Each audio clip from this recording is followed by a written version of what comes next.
నిన్న నా ప్రోగ్రాం కూడా పల్నాడు ఏరియాలో నా ప్రోగ్రాం కూడా నిజంగా ఒక కర్ఫ్యూ పరిస్థితుల మధ్య ప్రోగ్రాం జరిగింది. ఆశ్చర్యం కలిగించే విషయం, అసలు ప్రజలను లేదా మా పార్టీ కార్యకర్తలను పరామర్శించడం అన్నది ఒక ప్రతిపక్ష నాయకుడు చేస్తే తప్ప అని అడుగుతా ఉన్నా. చంద్రబాబు నాయుడు గారిని సూటిగా ఈ ప్రశ్న అడుగుతా ఉన్నా. ఎందుకు ఇన్ని ఆంక్షలు పెట్టాలి?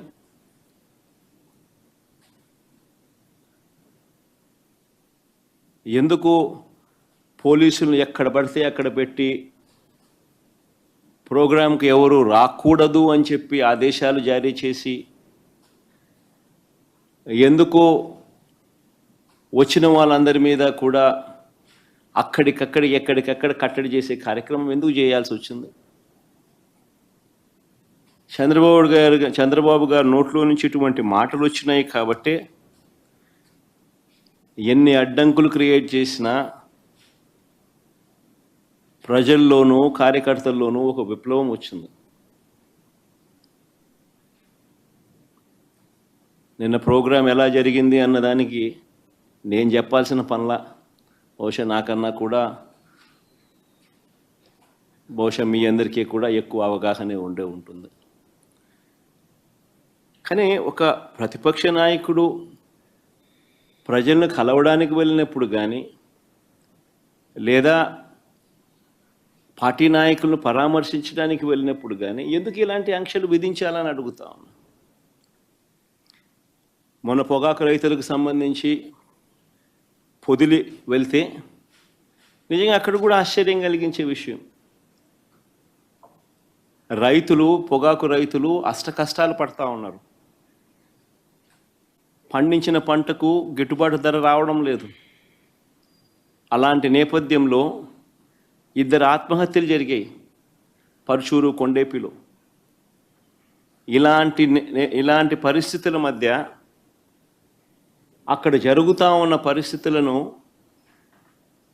పరిస్థితుల మధ్య రైతులకు సంఘీభావంగా ప్రతిపక్ష నాయకుడు అక్కడికి వెళ్తే ఆ కార్యక్రమంలో ప్రజలు పెద్ద ఎత్తున పాల్గొంటే దాదాపుగా 40,000 పైచిలుకు మంది ఆ కార్యక్రమంలో పాల్గొంటూ ఆ ప్రోగ్రాం జరుగుతూ ఉన్నప్పుడు 40 మందే ఎంచినా కూడా అంతకన్నా ఎక్కువ మంది కూడా కనపడరు. 40 మందితో నువ్వు 40,000 మంది జరిగే ప్రోగ్రాం మీద రాళ్ళు వేయాలని ప్రయత్నం చేస్తావు. ఆశ్చర్యం కలిగించే విషయం అది. ఏం జరుగుతూ ఉంది? రైతుల సమస్యలు హైలైట్ కాకూడదా? రైతుల సమస్యల తరపున ఎవరు రైతుల తరపున మాట్లాడకూడదా? రైతులకు సంఘీభావంగా ఎవరు వెళ్ళకూడదా? రైతుల సమస్యలు అనేటివి ఎవరు పట్టించుకోకూడదా? 40,000 మంది రైతులు పాల్గొన్న కార్యక్రమంలో 40 మంది చేత నువ్వు డిస్టర్బ్ చేయాలని ప్రయత్నం చేస్తావు.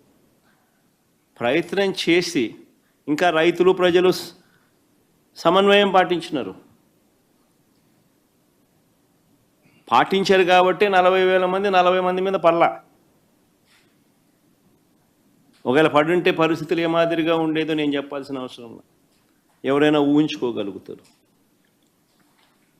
40 మంది చేత గొడవ నువ్వు చేయిస్తావు, ఉల్టా రైతుల మీద నువ్వు కేసులు మళ్ళా పెడతావు.